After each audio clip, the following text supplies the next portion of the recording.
Um, so here's the thing, college admissions is, has gotten to be so competitive and I think the sort of the reverse that we thought would happen because of COVID happened. Although, for competitive schools, I'm assuming you guys saw an increase in applications, et cetera, et cetera. So I want you to share, my book is called Tips, Tales, and Truth. So I always like to ask our guests who work in college admissions to share one of each of those. So I'd like you to start wherever you want to start. You share a tip, a truth, or a tale, but take us through your best tips, tales, and truths. So I think I would start with, maybe this is a tip and a truth. I think authenticity rules everything. Authenticity rules everything, and everything that you do, or if you're a parent advising a student, should be rooted in authenticity. If you're a student, who am I? Am I representing myself as I am? If you're a parent, when you look at that application or you're working the process, is this my child? Is this who they are?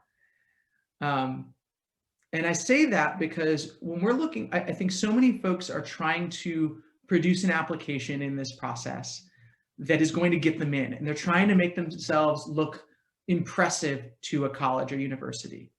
And the reality is, unless you do what we do, and even if you do what we do, unless you work at the school that you're applying to, you don't know what's going to impress us. You don't read thousands of applications. And so why do yourself the disservice of pretending to be someone you're not, or portraying someone that you think is impressive that's not who you are? One, because you are impressive. I don't care who you are. Everybody has a story to tell. And the most impressive applications we get, the ones that stick with us, are not the ones where students try to be someone they're not. It's the ones where they are authentically 100%, here's what I stand for, here's what I care about, and kind of take the approach of take me or leave me. And you have to go into this process realizing that, yeah, that means some schools may look at it and say, well, this is not who we want. And that's okay. But you also have to know that by representing yourself authentically, what are your passions, your dreams, the things that make you excited? That's also going to come through in the application way more than trying to sound like someone you're not. So good. Yes, you have to be authentic. And it's hard to figure out, as a teenager, I think it's hard. What does that mean? What that means and how does that look? And so, which is why people like me help students through Dream College Academy, or those Absolutely. counselors out there, to start early, because the process of unraveling and revealing and excavating who you are takes time. So share with us a tale of someone that you remember, maybe who was exactly what you're saying, authentically themselves in their application, and that just sticks with you even today. So I had a student a couple of years ago, and I'm not going to obviously name names or schools or anything to be appropriate confidentially, but I had a student I still think about from Philadelphia area. And I think that this job in many ways really is about the relationships you get to build with students and getting to know their hopes and dreams and what they want.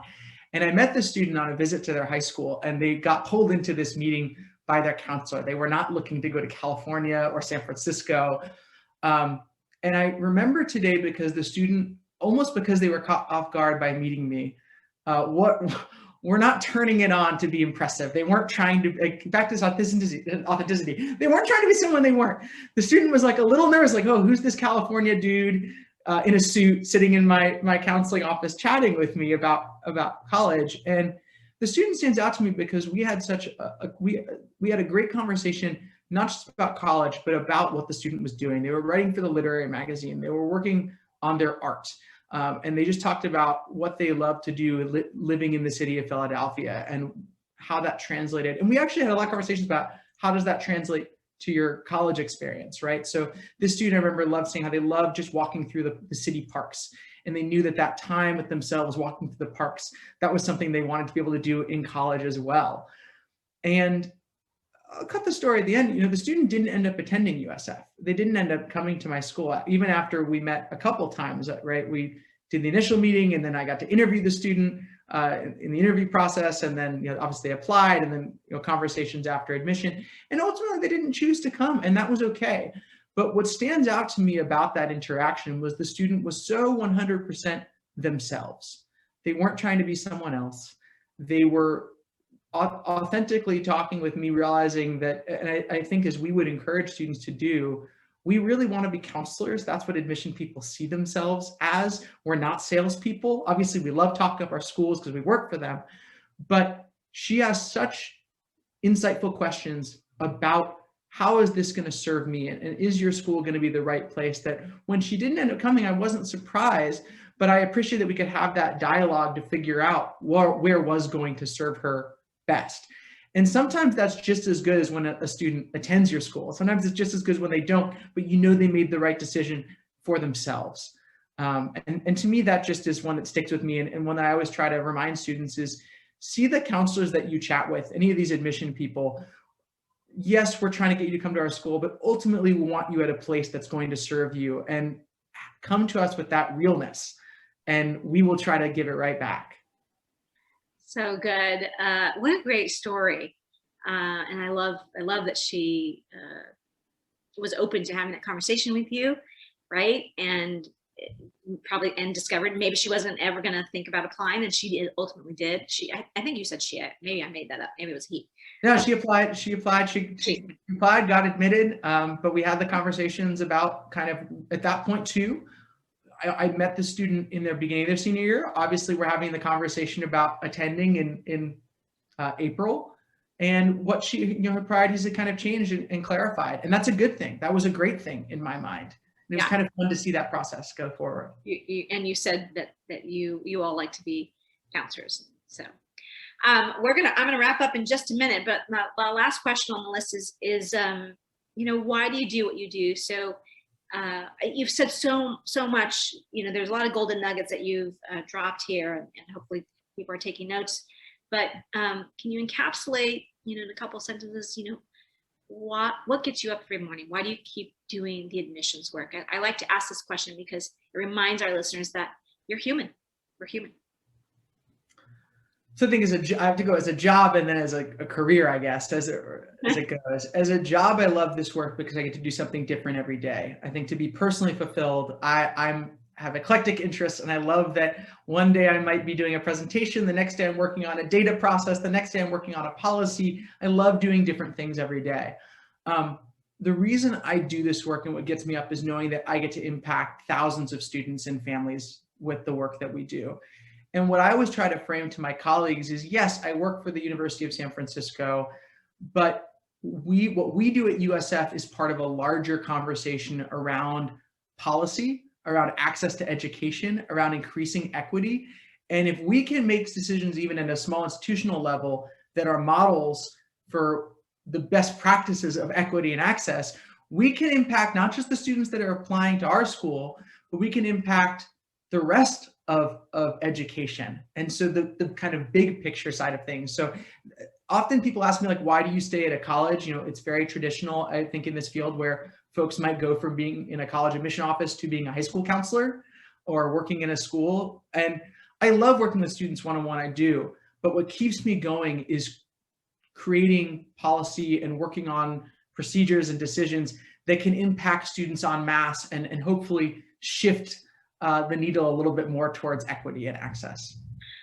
Well, that clearly comes through, and I am interviewing April Crabtree, as you said, your boss, a little later this week, and it is so clear that all of you are on a mission, and I don't know what it is, helping to close that education gap, the race gap, the wealth gap, all these things, but it sounds like you're really having a bigger impact. So super proud of the work that you're doing.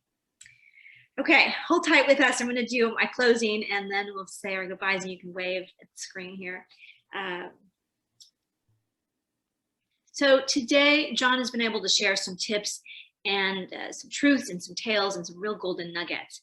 But here is what my big takeaway is. Here's the truth that I leave with, maybe you too. The first one I left with is listen to yourself. Listen to yourself. Number 2, be yourself. Be yourself. And number 3, this came kind of screaming at the end. Say yes. Say yes. Have the courage to say yes. And I think there's two examples he gave here. He said yes to the opportunity of South Korea without Fulbright, even on the way to getting possibly another job in an area he wanted. But he knew that ultimately he wanted to say yes to an opportunity that probably he'd never have again. And the other person who said yes was this young woman he talked about, which we don't have her name, but maybe we'll just say her name is Tanya. Tanya didn't have to show up to this conversation. She was probably encouraged by her counselor to take this meeting. And by saying yes, she was introduced to a new opportunity she didn't know existed before. She ultimately made a different choice, but everything we say yes to helps shape our choices in our future. So have the courage to say yes, even when you're not sure where that yes might lead. So, thank you for being with us today. Thank you, listeners, for joining this conversation. We know you have a busy and full plate, so thanks for spending some time with us here on Destination University. To thank you, please go to my website to download your free gift of choice. You have 3 choices there. You can go to drcynthiacolon.com and choose the one that's most appropriate for the age of your teen. If this episode has in any way fueled your confidence or helped build your dreams, please share this episode with 3 people in the next 30 minutes. And if you're feeling extra loving today, please write us a review. This helps other listeners find us as well. So my mom will thank you in advance for sharing and reviewing. She loves to see the comments. Remember, you can join the conversation on our Facebook group at Destination University, YOU. It's open to all parents, no matter the grade of your teen or your young teen, preteen. If you found us, that means that you are a parent or a mentor or a champion of a college-bound teen. So come on over and get the inside scoop. That's all I have for you today. Remember to share this episode with 3 people in the next 30 minutes. And wherever you are, may you have a happy and sunny day. We'll see you here, same time, same place. Bye for now. Wave, John.